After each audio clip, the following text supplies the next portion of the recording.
esu buvus 5 stovyklose. Visą laiką dažniausiai važiuoju su draugais, bet nusprendžiau, kad tikrai nereikia draugų, kad išvažiuoti į užsienį. Tikrai gali vienas, nes tiek integruojas į tas nuostabias stovyklas su tiek daug vaikų, kad susirandi draugų iš viso pasaulio.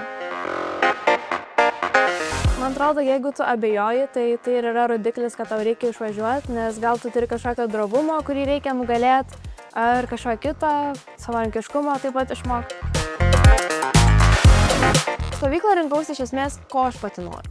Aš norėjau važiuoti į užsienį, norėjau važiuoti toli, važiavau į Kanadą, nes norėjau pamatyti šalį, norėjau susipažinti su žmonėmis, aš norėjau, kad būtų daug žmonių iš skirtingų šalių, nes aš pati mėgstu bendrauti su žmonėmis. Žmonės yra mano tema, kaip aš sakau, tai aš norėjau, kad būtų daug žmonių iš daug skirtingų šalių, kad būtų daug laisvalaikio, aš norėjau tai važiuoti tenais, kur yra laisvalaikis, kur aš pamatyčiau ir šalį, bet kartu ir gaučiau anglų kalbos patirties ar kažkokios karjeros patirties. Aš pagal tai labiau žiūrėjau.